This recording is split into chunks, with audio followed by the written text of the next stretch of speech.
আজকে আমি একটি আমের গ্রাফটিং করব। ঠিক আছে, আমের কলপটা দিতে গেলে আমাদের এরকম একটি রুট স্টক দরকার।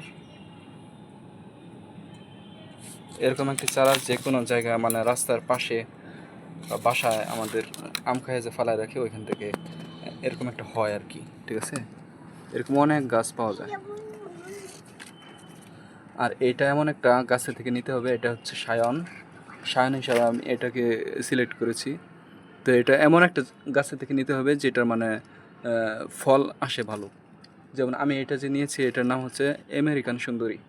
ঠিক আছে, এটা ছোটো থেকেই আমগুলা খুব লাল হয়। তো এটার এই যে পাতাগুলো আমাকে কাটার দিয়ে কাটতে হবে। ঠিক আছে, এটা যদি আমি হাত দিয়ে বোটায় ফেলাই তাহলে এটা ড্যামেজ হবে। ড্যামেজ হলে এটা ফলাফল আসবে না।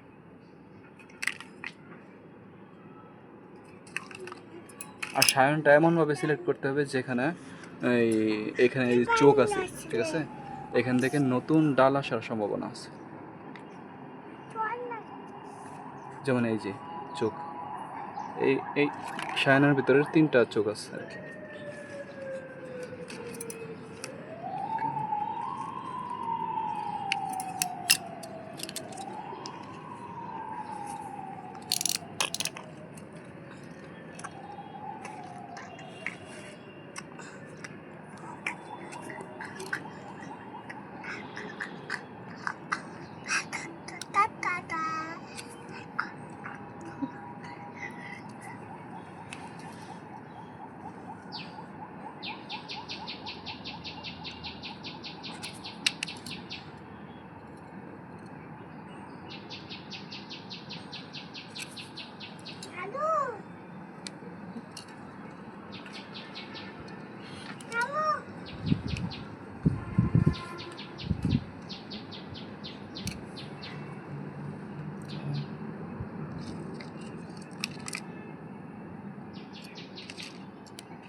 এখন এটাকে একটা মাটির টবে লাগাই দিব বা পলি ব্যাগে লাগাই দিব, তাহলেই এটা ইনশাল্লাহ 15 দিনের ভিতরে এখানে আর কি আসবে। ঠিক আছে, এখান থেকে কুশি গজানো শুরু করবে।